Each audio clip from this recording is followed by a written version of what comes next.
Bonjour à tous et bienvenue dans cette vidéo d'analyse technique complète sur l'euro-dollar. Allez, c'est parti. Alors, comme ma dernière vidéo sur le sujet date de mémoire de l'élection de Trump là-bas quelque part là, en janvier 2025 où je vous disais qu'on était dans une zone très intéressante pour acheter l'euro contre le dollar. Eh bien, vous voyez que depuis, effectivement, on a validé très clairement ce creux et qu'on est allé rechercher des plus hauts. Alors ici, je vous ai remis un graphique mensuel pour refaire un peu le point dans la structure générale héliotiste dans laquelle on se situe actuellement. Donc chaque chandelier que vous voyez ici représente un mois de cotation, hein. J'hésite parce que voilà, je voulais vous mettre plutôt comme ceci pour qu'il y ait un peu moins de choses sur le graphique parce que c'est pas nécessaire pour l'instant. Donc vous voyez que depuis les années 2000, on a fait cette grande impulsion en 5 temps ici, et puis là on a corrigé du moins une très grande partie, hein. La correction actuelle se termine, ou du moins est en pause depuis septembre 2022. Alors pourquoi je dis plutôt est en pause que se termine? C'est que on est toujours dans une structure ici qui donne tout simplement plusieurs options possibles. Alors, qu'est-ce qui s'est passé depuis les sommets de juillet 2008? Eh bien, vous avez eu ici une structure baissière, une latéralisation, une nouvelle structure baissière. Donc, c'est ce que j'ai noté ici, grand W en noir. Vous avez eu une petite correction à la hausse, une petite correction à la baisse et une impulsion en 5 temps à la hausse qui ensuite, comme elle a été invalidée puisqu'on est venu faire des plus bas ici, eh bien c'est une structure ici en A, B, C qui nous fait donc une vague X pour cette correction complexe. Et derrière, eh bien, nous avons eu 3 temps baissiers pour l'instant clôturer ici avec une vague Y. Alors, dans les structures complexes, les plus lentes et les plus difficiles, vous avez parfois une seconde X. Et c'est là où les différentes options au niveau des comptes et des décomptes et des probabilités nous offrent plusieurs chemins. Alors, soit on a effectivement fait le point bas de la structure correctrice ici. Et là, on est en train de construire quelque chose qui va relancer l'euro face au dollar pour aller rechercher des niveaux de prix qui à terme peuvent aller rechercher ici ce genre de niveau, ou au moins ce genre de niveau-ci. D'accord? Soit, tout simplement, on continue dans cette large phase correctrice de l'euro face au dollar, et ceci n'est qu'une respiration, et potentiellement, on va le voir dans le décompte ici en dessous, on a fait notre petit a, petit b et petit c, et donc l'euro devrait entamer une nouvelle séquence baissière pour aller rechercher ses plus bas ici autour des 0,95, voire descendre même légèrement en dessous pour terminer donc ici la structure complexe totale, et donc on aurait une vague Z. Ça, c'est le deuxième scénario. Donc je répète, le premier, c'est qu'on fait une vague 1, une vague 2, une nouvelle vague 1, une nouvelle vague 2, et puis qu'on démultiplie et qu'ensuite on explose littéralement à la hausse. Alors, d'un point de vue fondamental, que ce soit l'Europe ou les États-Unis, je ne vois sincèrement pas, que ce soit d'un côté ou de l'autre, avec toute la dette accumulée par les deux zones, une forte impulsion de l'euro, ça me paraît quand même très peu probable.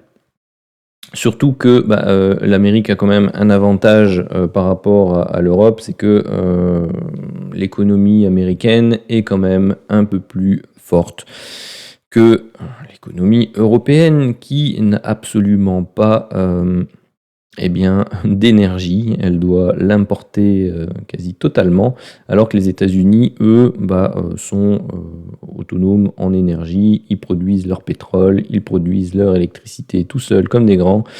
Ce qui n'est pas le cas chez nous, hein. On doit importer tout notre pétrole, on doit importer notre gaz, on doit importer notre uranium pour ceux qui fonctionnent avec l'énergie nucléaire. Et donc voilà, on manque de ressources premières énergétiques très clairement. Et comme l'Europe est froissée avec quasi la totalité de ses fournisseurs, eh bien tout simplement, je vous le fais pas dire, ça va être compliqué. Donc, je donne de ce point de vue-là une préférence statistique au fait que l'on travaille donc le deuxième scénario, qui est donc une continuité de la correction et tout doucement une reprise baissière de l'euro face au dollar. Là, je vous remets, donc vous voyez ici qu'avec la couleur des chandeliers, hein, je vous rappelle que le système Fulking, quand vous avez les chandeliers noirs ici, là, tout en haut, c'est qu'on est en zone de surachat. Lorsque l'on est vert, eh bien, c'est qu'on se trouve au-dessus de la moyenne du système. Quand on est mauve, c'est qu'on se trouve en dessous. Et quand vous avez les chandeliers noirs ici en zone basse, c'est qu'on est en zone de survente. Donc on était en zone de survente. On a eu le petit signal ici de retournement.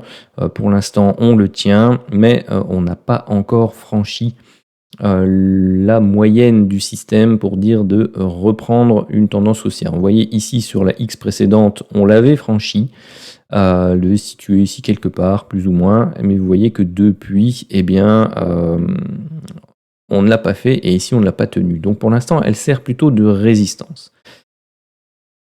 Au niveau Ichimoku, bon, on a quelque chose de relativement intéressant. C'est quoi? C'est qu'on est au-dessus du nuage. Alors, on est au-dessus du nuage, mais vous voyez que le nuage fait beaucoup d'allers-retours, positif, négatif, positif, négatif, positif. Généralement, ce genre de phase nous indique en fait que l'on se trouve dans un range de latéralisation. Alors, celui-ci, bien entendu, les prix étaient quelque part là-bas, nous donnait le range précédent qui se trouve ici. Bon, si je vous le dessine pour que ce soit plus visuel, vous aviez ce range-ci qui était donné par cette succession de twists au niveau du nuage. Eh bien, les twists ici au niveau, et cette grande zone de plat aussi, suggèrent eh bien, tout simplement également que l'on pourrait être dans une phase tout simplement de consolidation. Alors, pas forcément un range comme ceci, c'est une possibilité. Généralement aussi, le plat donne plus ou moins le milieu du range. Bon, ici c'est le cas. Vous pouvez le réduire momentanément ici, vous voyez, c'est plus ou moins le cas aussi.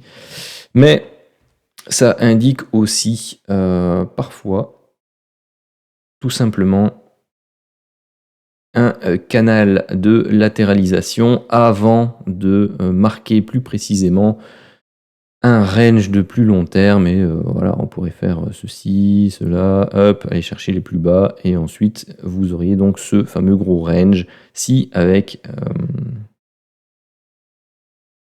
hop, ceci, et vous auriez le milieu qui serait donné de nouveau par ce plat. Hop là, voilà. Donc ça, c'est tout simplement ce que j'avais à vous indiquer. Bon, on est le 22 mars, donc la bougie mensuelle n'est pas encore terminée, mais l'idéal serait qu'elle clôture en dessous des 1,1460, vous voyez, en dessous de ce niveau de prix-là, pour bien valider une clôture baissière. Avec pour objectif, dans un premier temps, d'aller rechercher ici la Kijun mensuelle, qui correspond à ce niveau de chartisti et qui est plus ou moins au niveau des les 1,1130, et avec un autre support qui est le gros plat ici du nuage, donc de la SSB, à autour des 1,095. Alors, passons en hebdomadaire. Donc, je vais supprimer ça qui est en double. Il y en a un en double ici, forcément, parce que je l'ai. Bon, tant pis. Hop, j'ai effacé les deux. On va remettre celui-là. Vous voyez que bon, c'est pas forcément parallèle, mais c'est vrai qu'il y a le. En fait, c'était celui-là. Et voilà, la parallèle était là. Voilà. Donc j'avais en fait matérialisé le canal en prenant la base ici, en la reportant sur ce sommet.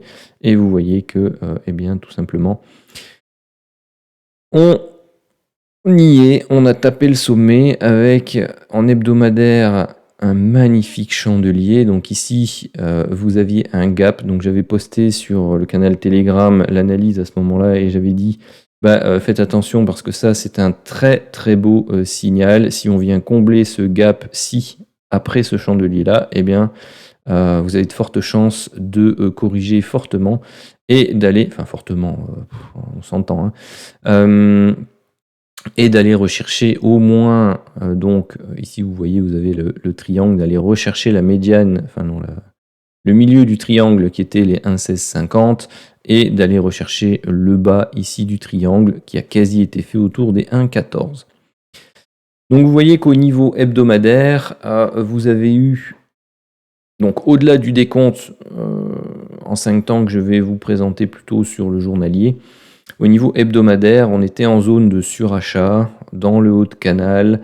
On avait fait un fort écart par rapport à ce plat-ci et comme je l'expliquais dans ma vidéo pour le Bitcoin, que je vous invite à aller voir, qui a été postée, ça montre généralement, donc cette opposition, un besoin de correction et de retour, on va dire, à la moyenne ou au nuage, ce qui a été fait, et ça montre très souvent le sommet ou une proximité d'un sommet. Vous voyez, ici c'était pareil, vous aviez le plat, un fort écart, et bien cette zone de plat a donné le point bas. Hein, vous aviez ici la zone de plat, elle a donné le point haut.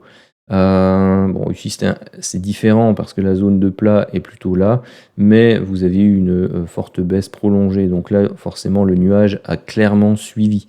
Ici vous aviez une zone de plat et vous aviez le sommet qui s'est situé dans cette zone de plat là. Donc vous voyez, c'est un très bon indicateur de, comment dire,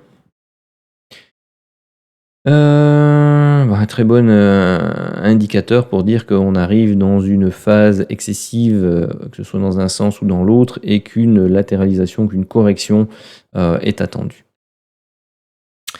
Donc on est en zone de surachat ici. On a la petite chandelle rouge qui valide donc la sortie entre guillemets de la zone de surachat et qui nous donne tout simplement un signal de retournement au niveau du système Full King. Quoi dire d'autre en hebdo? Non, je pense que c'est tout ce que je voulais vous dire en hebdo.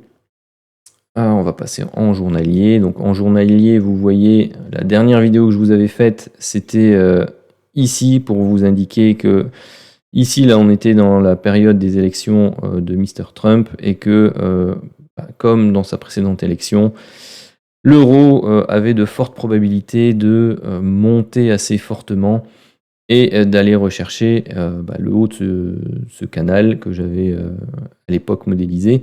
Et effectivement, on est allé le rechercher. Donc ici, qu'est-ce qu'on a eu? On a eu une première impulsion, une correction, donc vague 1, vague 2.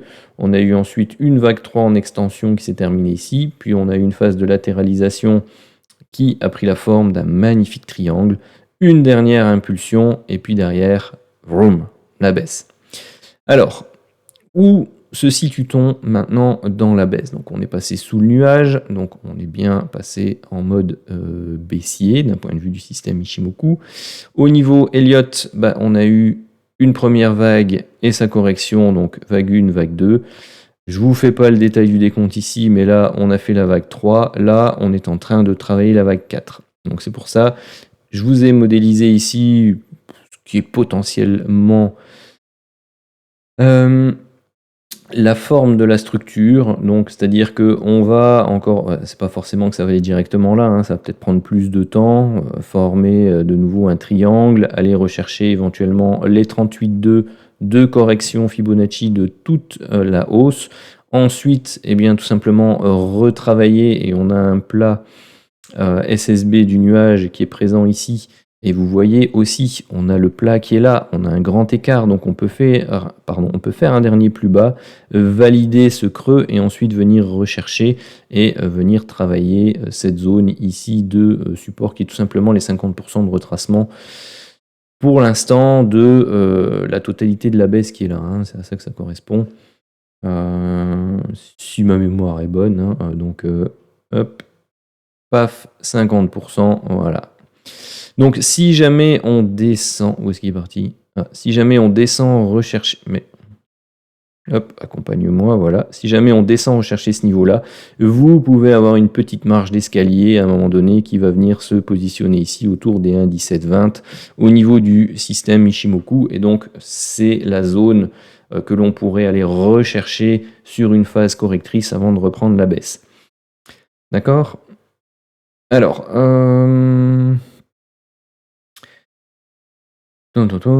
donc oui, bah après, au niveau de la structure qui pourrait être reprise, soit on reprend un cycle baissier moyen, long terme sur l'euro face au dollar, et du coup on est parti ici pour une structure de type vague 1, vague 2 et puis vague 3 qui décoche, ou alors on fait vague 1, vague 2, vague 1, vague 2 et puis vague 3, ainsi de suite.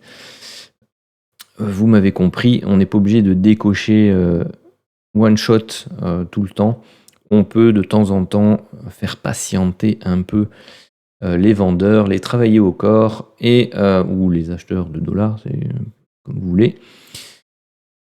Les mettre sous pression avant de vraiment décocher. Donc si on a tout simplement une correction pour faire tout simplement, il faut que j'arrête avec les tout simplement, une vague A, une vague B, une vague C, les niveaux à aller rechercher sont plutôt les niveaux ici des 1,11, on va dire. Les sommets qui se trouvent là, donc 1,12, 1,11. C'est une belle zone pour terminer une correction de type A, B, C. On peut aller rechercher les 1,09 ici, qui sont les 61,8 de retracement. Et dans un cas extrême, vraiment aller rechercher une vague C en extension qui pourrait nous confondre avec une vague 3. Également en extension, c'est d'aller rechercher le bas de canal ici autour des 1,06 ou peut-être 1,07 voire 1,08 en fonction du temps que ça prend. Donc ça, ce sont les structures que je vais surveiller personnellement pour voir quand il sera intéressant de retransformer mes petits dollars en euros et inversement mes petits euros en dollars afin de travailler ce taux de change. Si vous avez des questions, surtout n'hésitez pas à les poser en commentaire ou n'hésitez pas à rejoindre le canal Telegram ou à rejoindre mon compte X pour pouvoir tout simplement échanger, discuter, profiter des différentes analyses et des différentes propositions qui sont faites. Surtout, n'hésitez pas non plus à me proposer en commentaire vos actifs. Si j'ai le temps, je me ferai un plaisir de les analyser ou d'y jeter un œil. Sur ce, je vous souhaite à tous une excellente journée. N'hésitez pas à aller faire un tour dans la playlist et regarder les autres vidéos qui vont sortir, parce qu'en ce moment, il y a tellement de choses intéressantes que j'ai pas pu m'empêcher de reprendre un peu les vidéos.